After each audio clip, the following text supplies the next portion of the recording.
All right, big money, no whammies. Yeah. I know this is weird, but just stick with me. I think it's gonna work.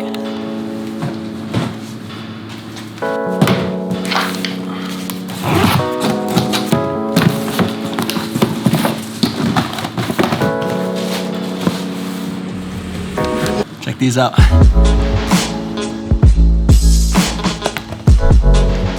All right, so I just finished up shooting a self-portrait that I tossed up on Instagram. This guy right here. I taped a white poster board all over my coffee table. I got this background up and everything, and just as I was about to break everything down, these new shoes just showed up.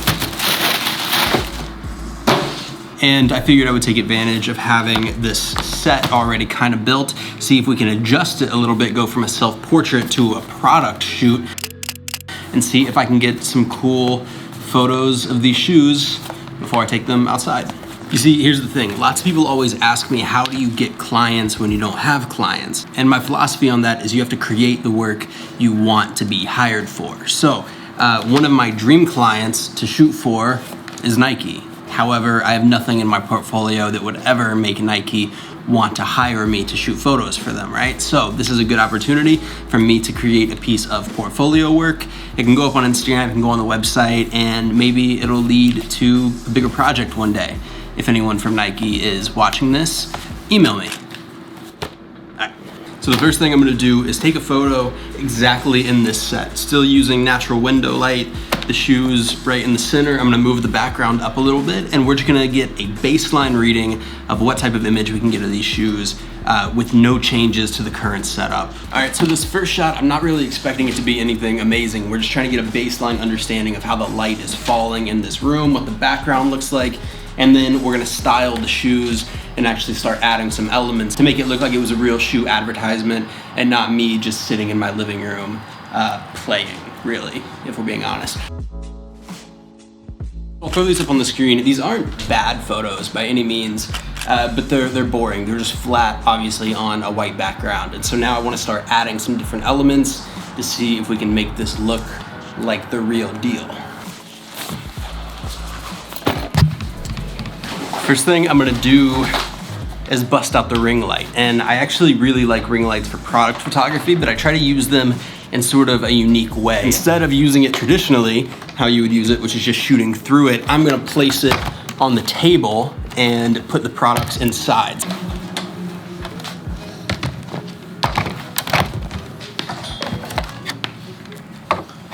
Whoa. Nice.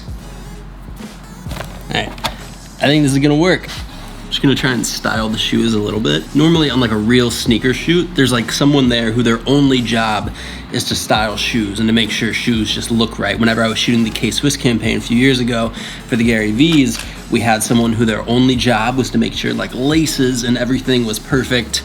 I'm not a shoe stylist, so I'm just gonna try my best. Okay, this is already like a million times cooler. I really like how the ring light looks on the soles of the shoe and how it kind of hits some random angles. I think I'm gonna grab a reflector though and pop it up kind of like right in this area and fill in a little bit of the shadows that are showing up down here on this other side. All right, so this is subtle, but watch close, right in this area. So no reflector, reflector, no reflector, reflector. So now this is our current setup. We've got the ring light lighting the shoe from the bottom. We've got this reflector, which is gonna bounce a little bit of more light into the shadows. All right, so next thing I did was grab this light bar that I have with an orange gel on it.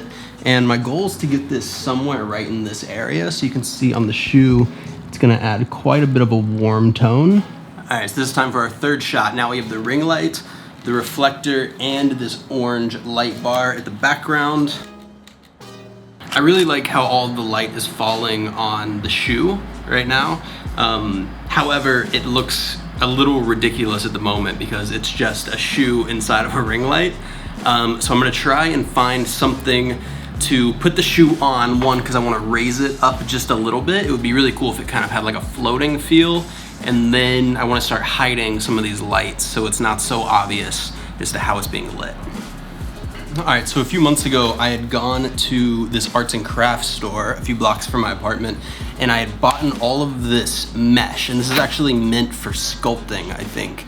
And I was trying to use it for a couple photos. I ended up not using it, so I just found this, and I'm gonna try and mold it in a way around the shoe and see if it can give a little bit of volume and some texture for the shoe to sit on. All right, you guys gotta see this. This looks ridiculous. But here we are. So I took all this mesh, I wrapped it up and molded it in a way to kind of give the shoe a little bit of like a levitating effect. And then I used this extra piece, which I'm gonna try and make a little bit of like a foreground element to add some texture, and then one big piece to kind of wrap it all together. So hopefully this will kind of look right. All right, so we've got the shoe in place. All right, let's take another shot. That might be it, boys.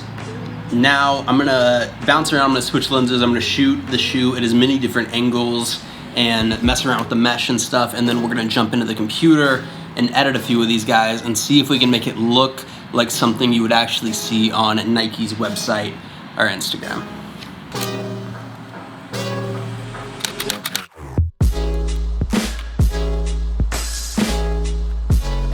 All right, so now that we have all of our photos shot, we're gonna be jumping into Lightroom and start editing these. At the time of recording this, this is April 7th, 2020. I live in New York City. I think I'm on almost day 30 of quarantine, and it's past noon, so cheers.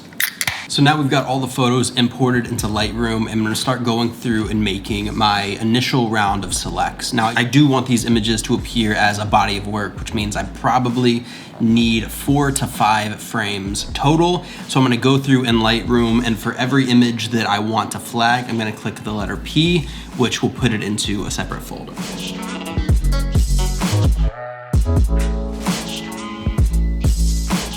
All right, so I went through all the photos, I made my picks, and so now if you go down to the bottom right and click filter, we can select by flagged, and this is only gonna show me the images that I selected for a second round. All right, so we ended up getting this down to 7 total images, and now I wanna start doing an initial adjustment on the color here and then move them over into Photoshop to do some fine tuning and retouching on the details. Now, to color these images, I'm gonna be using the Collection 001, which is my personal preset pack. There is a link down in the description if you guys would like to pick it up.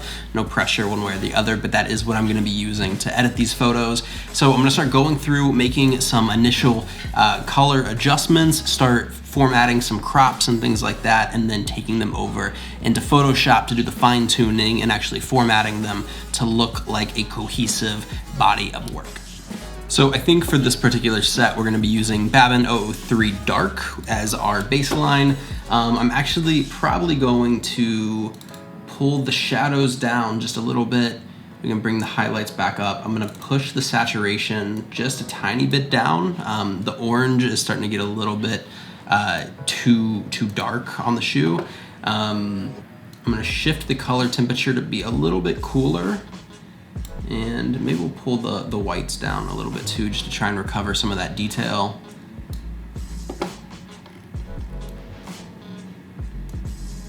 Sharpening up to 70.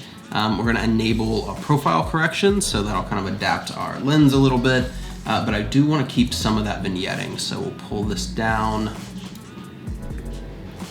And this looks pretty good. Now to quickly add all of these edits onto the other ones, I'm just gonna hold shift, select all of the photos, and then click sync over here. We're gonna synchronize them, and that's going to apply the same color effects we did to the first edit onto the additional 6. So I wanna select all of these images, and we're gonna take them over into Photoshop. So we'll select all, edit in Photoshop 2020. All right, so now that we're in Photoshop, we're gonna do really minimal editing here. All I wanna do is get the crop set consistently across all of these edits so they flow well together, and then I might do 1 or 2 quick mock-ups of some actual like Nike logos or something like that. To start out, I know that the first place these images are gonna live is on Instagram, so we're gonna come over, select our crop tool. Up here, we're gonna set it to a 4:5 aspect ratio, which is the biggest crop we can have on Instagram. We're gonna move this around just a little bit so that the shoe is in a good placement, right about there. right there. So overall, I really like this first image. I think this is probably the hero shot, the sort of first image that I would want to put out, because I think the shoe just looks really, really clean. And so I want to start building out some other assets around it. Now, I personally like to work in one document. I like to have all of the images in one sort of frame. And so to do that, I use artboards. And what we're gonna do is come over to our top icon right here, our move tool. If we hold down, we can actually select the artboard tool. Now I'll go over, I'll make a selection of our entire canvas, and it's gonna generate an artboard. And you'll notice now over here in our layers panel, this first image is grouped together with these assets as an artboard. The reason I like using artboards is it just allows me to get a lot of information on one screen. I can see how each image works with the others in one cohesive body of work. Now I want to start getting some other images into this frame. So if we take our move tool, we go right over to the edge of the artboard and click, you'll see we get these plus signs on each side. And so if we click the plus signs, we can, one, just create a new artboard at the exact same dimensions, which is what I'm gonna wanna do. If you hold Alt on a Mac and click, you will actually be able to get a duplicate. So it'll just duplicate that artboard and you'll have two of them. I don't wanna do that on this one. I'm just gonna duplicate the artboard itself. I don't need any of the contents. And you'll see over here in our layers panel, we now have artboard 1 and artboard 2. So now I'm gonna go through and actually grab a different image that we can bring in and place into artboard 2. Right about here. And I'm gonna do this for all 6 of the images so I have them in one cohesive document that I can work off of. All right, so now if you take a look at the screen, we have all of the final selects in their own individual artboards.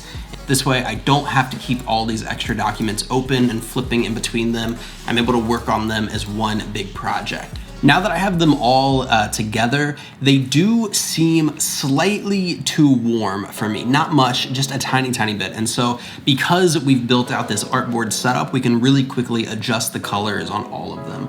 So all I'm gonna do is come down to our layers panel, make a new adjustment layer of color balance. And as long as it's on top and not in any particular artboard, you'll see as I make adjustments, it changes things on every single frame. So since these images seem a little bit too warm, all I'm gonna do is push a little bit more blue into these over here on our color balance. It can be very, very subtle. If I click this layer on and off, you'll see it's super minimal. It just takes everything from a little bit of a warm greenish tone and cools things off so they're a little bit more blue. We have 5 finished images. I'm really happy with all of them. I think they display the product really well. We have a good hero image and then 4 kind of detail shots. Now we need to actually get them all exported. So again, because we built these in artboards, Photoshop has a really great sort of quick way to export them. If we hold Shift and select all of our artboards top to bottom, we go File, Export, and select Artboards to Files. Select here, we're gonna export these as high-res PNGs. I'm gonna click Run, and now Photoshop will go through and individually crop out each of these artboards at their 4:5 aspect ratio, export them onto the desk drive, and then I can do whatever I want with them. If I want to put them on the website, I can. I'll probably throw these up on Instagram this afternoon, but ultimately they're gonna have a spot in my portfolio. And now, if by happen chance someone from Nike stumbles across my portfolio, they might be a little bit more inclined to actually hire me for a project. Ultimately, the whole point of this video though is you have to create the work you want to be making. So for instance, if I want to shoot sneakers, I need to shoot way more work of sneakers. If you want to shoot fashion, you got to put together your own fashion projects. If you want to shoot lifestyle, you got to put together lifestyle photo shoots. You got to do whatever you can to create the portfolio that you want to have and to ultimately be hired for. You can't wait until one day magically your dream client picks up the phone and calls you, because frankly, it's not going to happen. Cheers.